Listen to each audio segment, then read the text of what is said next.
Welcome to the next part of the tutorial Forecasting Big Time Series Theory and Practice. In this part, we will look at some other neural network architectures for forecasting models. In particular, we will look at convolutional neural networks, transformers, and the N-beats model. So we start with convolutional neural networks. What are convolutional neural networks? Well, they are neural networks that use convolutional layers. So in typical convolutional neural network models, these architectures combine different convolutional layers with other types of layers, such as feed-forward networks. And these convolutional neural networks have been very successful in computer vision applications because they allow us to encode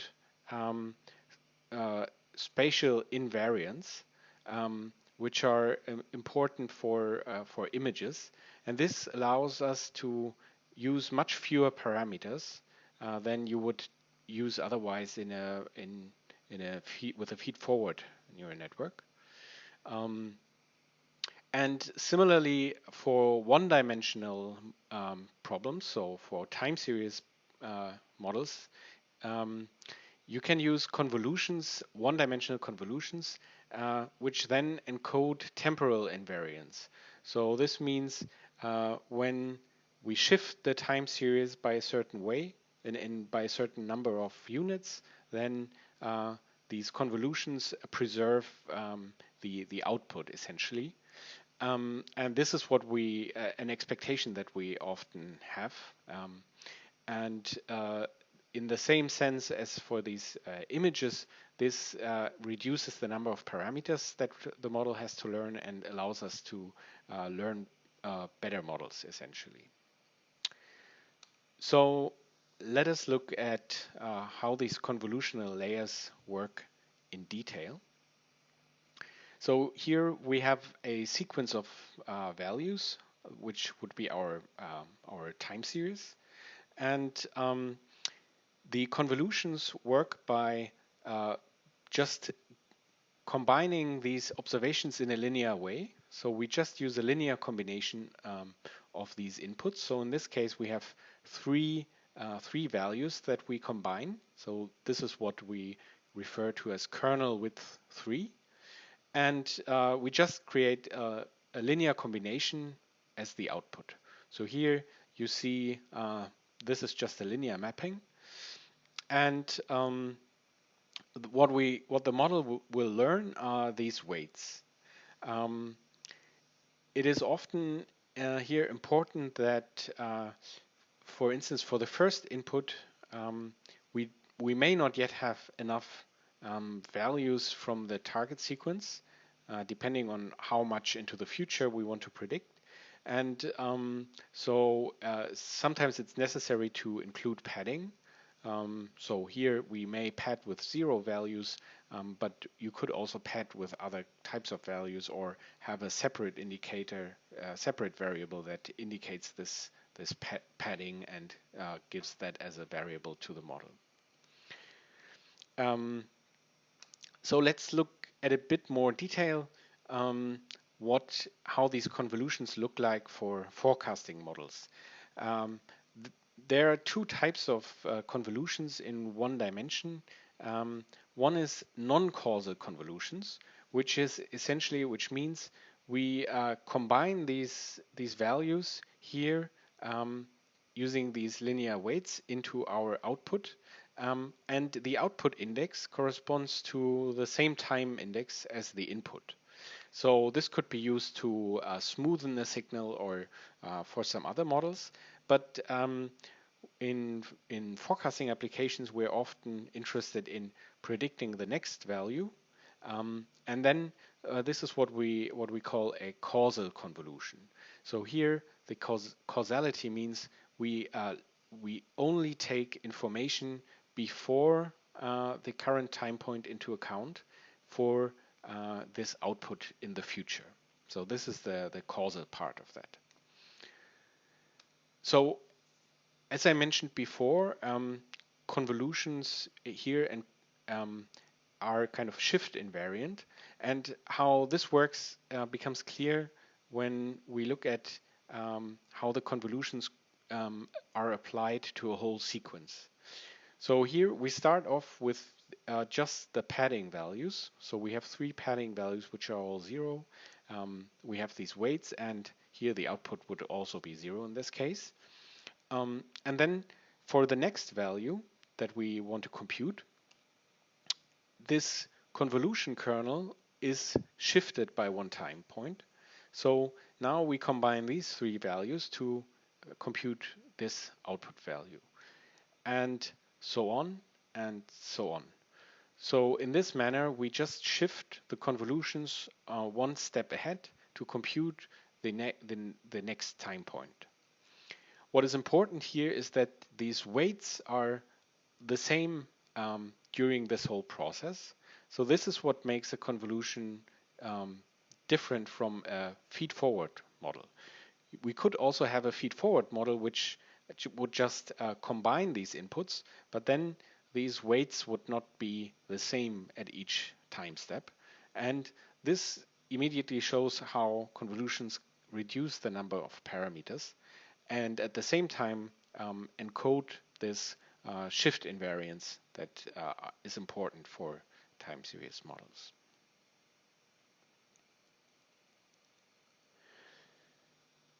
So one problem with the previous approach is that that this may need a lot of processing to compute, to look back very far into the past. So if we go back, let's say we want to look back, we have a time series with maybe minutely data, and we want to look back 1 week ago, then we can imagine we need this a kernel or this filter width to reach back the full history 1 week ago, which means we create a lot of these weights, and we have lots of parameters. And if you want to look back further, so maybe you have hourly data and want to look back a year, then this could become very, very large. So this is one problem with these standard convolutions, but there are alternative models which use convolutions in a different manner. And one of these models is one of these approaches is what's called a dilated causal convolution. And one very popular model that makes use of these is the WaveNet model by Van den Oort et al. And this is a model that's used for speech synthesis, but it's essentially very similar to a forecasting model. So it's a generative model that predicts the waveform for the speech signal at the next time point. And these dilated convolutions work by skipping connections in further layers. So what you see here is basically the connection structure of this network. We have multiple layers here, and in the lowest layer, we don't skip any points, any time points. So each time point contributes to the value that we compute in this step. But at the higher layers, we skip basically a few time points, and this is what's referred to as dilated convolutions. So this allows us to, with just very few layers and few convolutions, to have basically an exponential reach into the past. And with very few parameters, we can reach very far back, and which allows us to learn models with very long seasonalities, for instance. So for these speech synthesis, that's a very common problem. If you look at correlations in the speech signal, they reach very far back, and this is exactly why such a model is important there. So in this model, the forecasts or the prediction for the next time point are generated in an autoregressive fashion. So at each time point, we generate a prediction for the next time point, and then we can, if we want to predict further into the future, we can roll this forward. This type of model can, of course, also be used in other contexts. So we can use this as an encoder or as a decoder in sequence-to-sequence models. So this is what Jan showed in his slides. And the exact structure of how these convolutions look like, or how these building blocks here look like, these can be very complicated. So we could have in this WaveNet model, there's a very complicated structure here for these individual elements, but this is the overall idea of these dilated causal convolutions. So here is a more detailed animation of how this would look like. So to compute the next time point, we run these convolutions forward, and then we generate the prediction for the next time point and use that as an input. So that's the typical autoregressive approach for generating predictions of many time steps ahead. And one thing that is maybe not so clear from these images is that each of these computations that we run here can actually be recomputed, so reused. So when we run a prediction for the next time point, this computation has already been executed, and actually we can just reuse that. So this makes the architecture efficient, and in general, the possibility that we can compute all these convolutions in parallel, that is one of the main advantages of convolutional neural networks in general.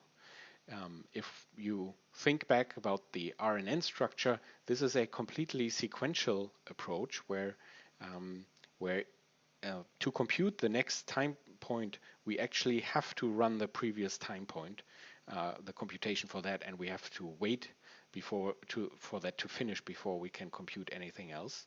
In this case, we can run all these computations in parallel, which makes this very efficient, at least during training. If we run this in an autoregressive way for predictions, we still have to do some computation in a sequential manner, but at least during training, everything is nicely parallelizable, which makes these models very efficient on GPUs. And that's one of the main advantages that these models have and why people like them. So what about attention? Attention models are another type of neural network models which are very successful in natural language processing. And natural language processing, so for example, machine translation, as this example here shows, are in many respects similar to time series forecasting problems because they deal with one-dimensional sequences. So we can think about applying the ideas from natural language processing to forecasting. And one of these ideas which has been very successful is the attention mechanism. How this works is that we have an encoder and a decoder, and they are linked through an attention mechanism. And the attention mechanism works by creating, by using three specific feature vectors. One is called the key, one is called the query, and one is called the value. And so, for instance, to generate a word in this machine translation problem here, the attention model would create a query vector here for this at this time point, and each of the input words have a a key feature vector. And then this attention mechanism decides based on the query and the key which of these words to focus on, which of these words to attend to, and this then combines the value vectors from the past to make the prediction for this time point. So the advantage of this approach is that the model can learn to look at certain things in the sequence based on the current input. So, for example, in theory, you could imagine in a time series forecasting setting, the model could learn to look at last year's Easter at when the current time point that you want to predict is also Easter. So in this sense, the model can really learn which part of the sequence is important for the current prediction, which part of the sequence one should look at. And here in this machine translation model, you can look at these attention maps, which tell you for the output at for a certain word, which words in the input sequence did the model attend to, which of these words were important. So here are these is this attention map, and this essentially expresses this notion of the model looking at certain parts of the input sequence for the current prediction. So what about attention mechanisms for forecasting? Well, one very simple kind of attention has been used for a long time or it's not really an attention mechanism, but it's a similar way of looking at past values. And this has been used in forecasting in many different contexts. And the idea is essentially that for a prediction at a certain time point, we feed in lagged values of the sequence for the model to make a prediction at this time point.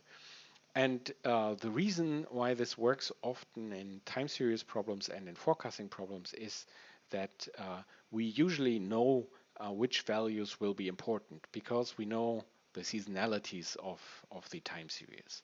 So if I have a time series with hourly data, then I know that the time points around 24 hours ago are important, and maybe those 48 hours ago, and maybe 1 week ago. So in this sense, it's for seasonal time series, we have a notion of which seasonalities are important, and then one approach is to just feed these lagged values directly to the model to make a prediction. And this works very well in many applications. So for instance, this web traffic forecasting competition from Kaggle was won by a neural network model which uses these kind of lagged values.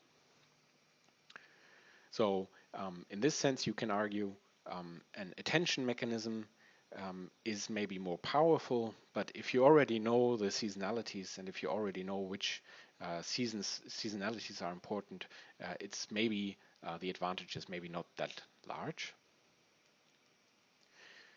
But nevertheless, there have been different experiments with attention-based models for forecasting, and one such model architecture that has been tried for forecasting is the so-called transformer model. So the transformer model was introduced in this paper also in the context of natural language processing. And the transformer model is a model which only uses attention, essentially. There is no RNN that runs along the sequence. Everything is based on layers and layers of attention. And this model has been very successful for natural language processing. And it has, in the meantime, also been applied to forecasting problems. So in this paper, the authors show that you can apply the transformer architecture to forecasting problems. So here we see the what I discussed previously, there is a query vector, a value vector, and a key vector, and this is used to combine to decide which part the model looks at in the history. So, for example, maybe if there's a certain pattern here, the model could decide to look at similar patterns in the history to make the prediction. One problem that forecasting or time series problems have compared to natural language processing is that the sequences are often much longer. So in natural language processing, typically people will look at sentences sequences, so a sequence of a single sentence, and then the sequence length is not that long. So there may be, I don't know, less than 100 words definitely. Whereas in forecasting problems, you easily end up with thousands of time points. And one problem that this then gives is that these attention models become very expensive because when the sequence length grows, so they become very compute intensive and memory intensive. And the authors here propose a what they call log-sparse attention mechanism, where the attention mechanism does not look at each individual value in the past, but maybe it looks at closer distances in the near past. But the further back the values are, the fewer values it looks at. And another problem that the authors observed was that when they do this, the model is very prone to individual outliers, because if it just looks at a single value, that may be an anomaly, for instance, and then it could react too much to that. And so they also apply convolutions here, that causal convolutions, to kind of smoothen this out a bit and to get some contextual information into this model.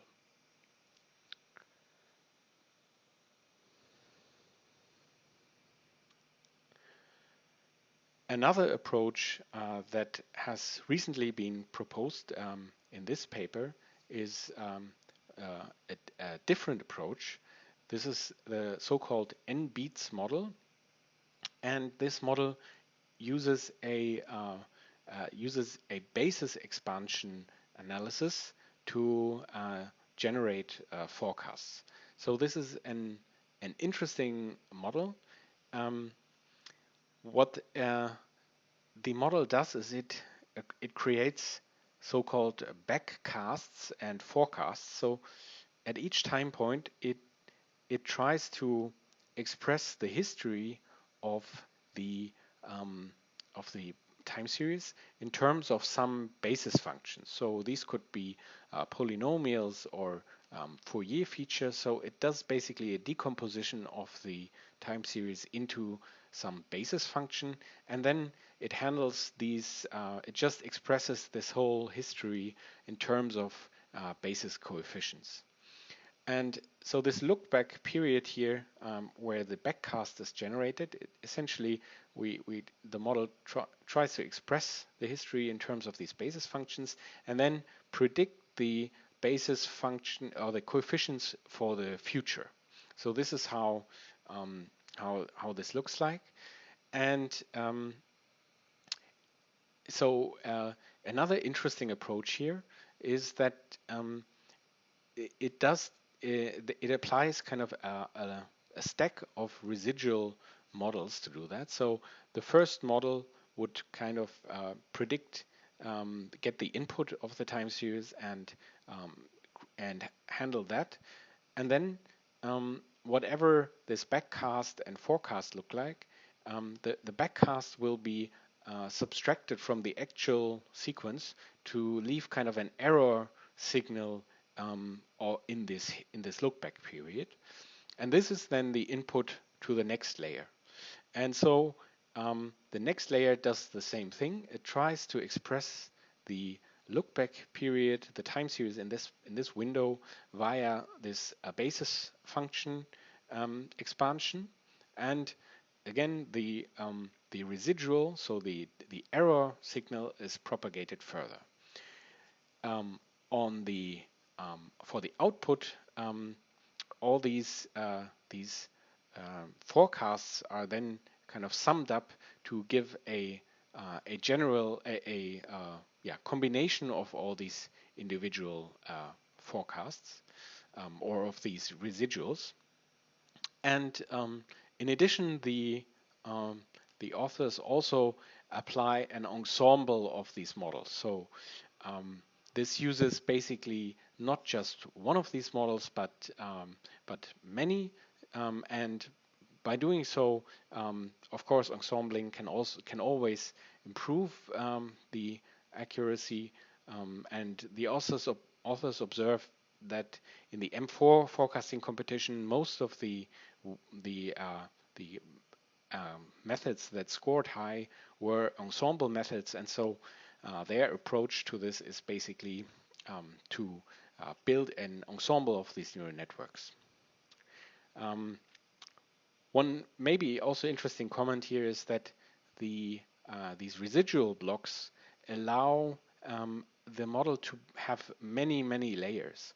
So this is a common approach that has also been used in computer vision, for instance, where if you were to use a feed-forward model where the input to the next model is just to the next layer is just layered on each other, so basically you just have a feed-forward model, you usually cannot go very deep with very deep architectures. So maybe 5 or 6 layers is the most you can get.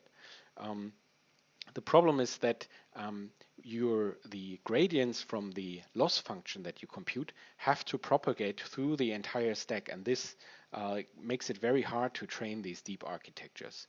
However, if you use residuals, what happens is that each of these blocks has a direct connection to the loss, to the output, as well as to the input.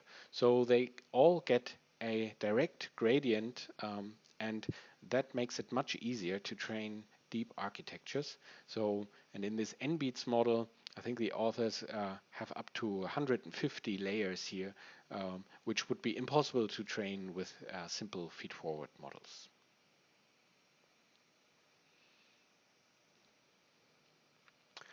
So, we have a lot of neural network models.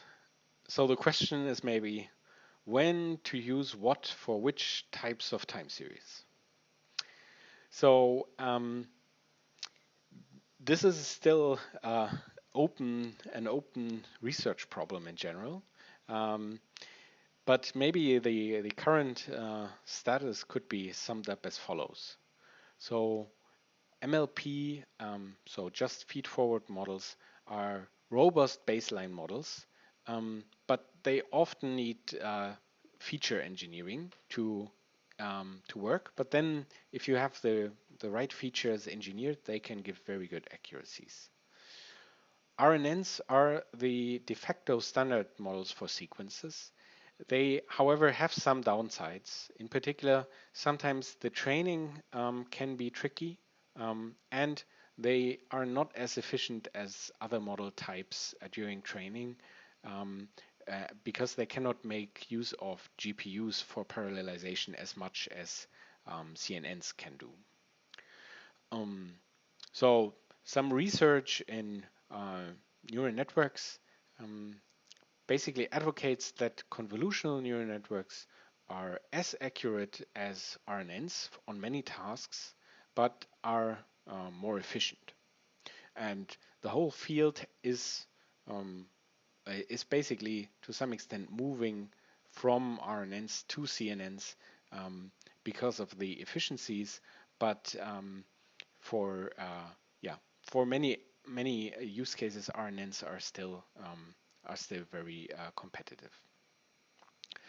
Some people also argue that dilated RNNs are just as efficient, and there are lots of hybrid models between CNNs and RNNs.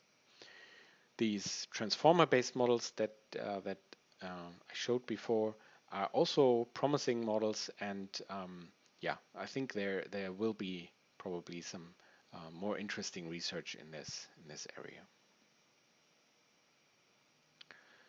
So we do not yet know which of these architectures is the best model, but we will hopefully find out.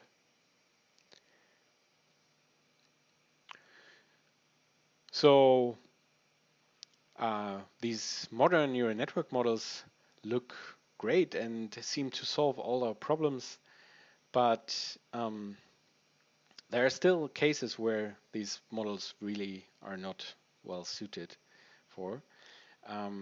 So in particular, they struggle with what we call the strategic forecasting problems.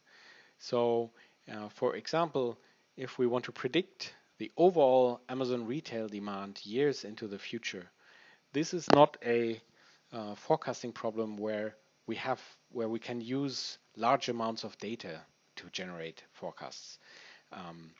There is too little training data available. The training data is basically outdated, and we need to put in a lot of maybe economic assumptions to get a good forecast.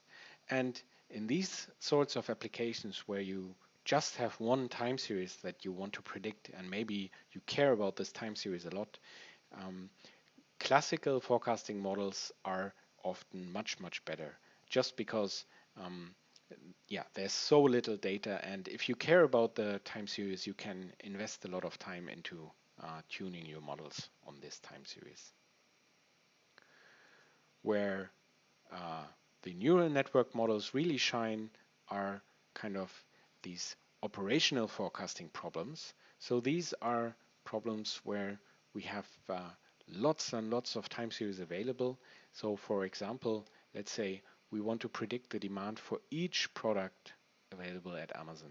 Then each time series on its own is very irregular, and a local forecasting model, a classical forecasting model, may have a very hard time looking at this history and generate anything meaningful.